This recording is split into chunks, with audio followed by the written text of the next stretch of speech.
Good morning, students. I have come today not with the chapter of any literature book. Dear students, I have come today with the general English.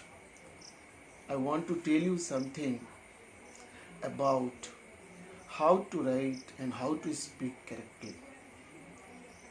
See, dear students,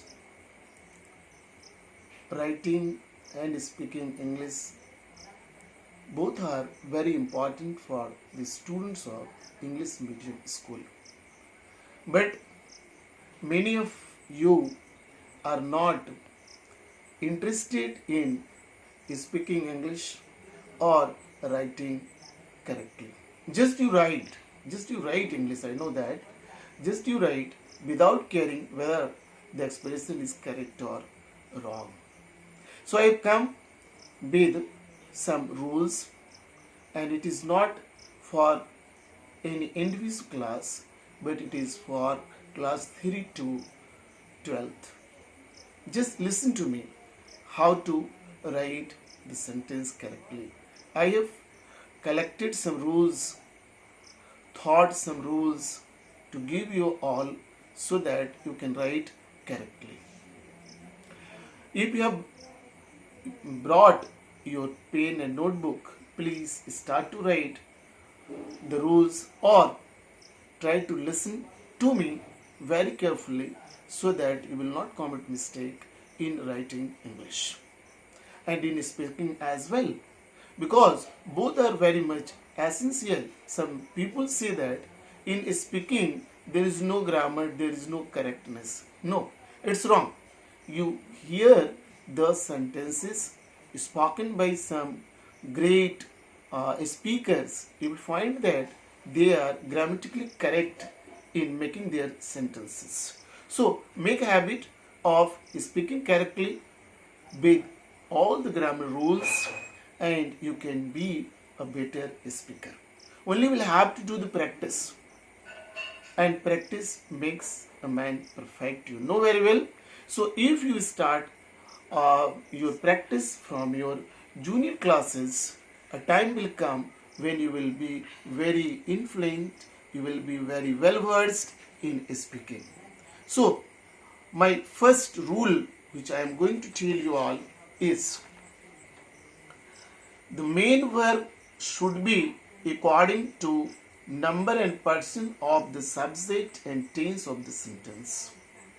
Here I want to tell you main verb. In one sentence there are many verbs, but only one main verb, and sometimes 2 or 3 when the sentence is a compound sentence. But main verb will be one, then only a sentence can be formed. Without verb a sentence cannot be formed. For example, you see, Ram book a detail, the sentence is incorrect. Ram reads a book, that is a correct sentence. And you know, it's miracle. Sometimes with only one verb we can make a full sentence. For example, you see, sometimes your teacher will get angry and will tell go or go out. You see, only one go verb it is, and go out is also verb and preposition, but full sentence is there. So we will discuss more about such type of sentences later on. First, main verb. And now question is, what is main verb? Main verb is the verb that is controlled by the number and person of the subject of the sentence and tense of the sentence. For example, you see, I play football. But when the subject will be changed, if it is he, then verb will be he plays football. And when tense will be changed, he played football or I played football. So main verb is the verb that is controlled by the number and person of the subject and tense of the sentence. You will have to be very careful about the main verb, because non-finite verbs are not changing its form. That I will be telling you in non-finite I mean chapter. Second, but before going to second point, I want to tell you that in English, all the verbs are plural, but using s or es, we can make it singular. Instead, we use with noun is or es and make that noun plural. We make plural by using s or es. Generally, sometimes vowels are also changed for making the plural noun, but generally s or es are used for making plural noun. But you know, using s or es with the verb, we make it singular. That is why they play, he plays. They is plural, third person plural number, so it takes play. But he plays, he is singular, so it takes singular verb, and that is plays. Second point I want to tell, if the first clause, that is called main clause also, is in the past tense, the depending clause will be in the past tense. Means, if the depending clause will have shall, then it will be changed into should.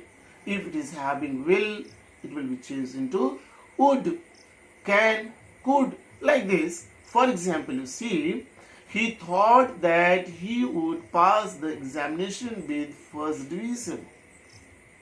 Here, when you will analyze the sentence, you will part the sentence in two sections. He thought, main clause, principal clause, and then another sentence, he would pass the examination with first division. He will pass the examination with first division. When you will join both them, then it will be, he thought he would pass the examination with first division. And in Hindi, it will give the meaning of will of future time. Next, third point. After is, are, was, were, shall be, will be, has been, have been, had been, the verb will be, the main verb, will take ing with it in active voice. Now question is, what is active voice? Active voice are those sentences in which subjects are very important. Subjects are important than objects. For example, people love Mahatma Gandhi. Here people are important, not Mahatma Gandhi. Mahatma Gandhi is less important than people.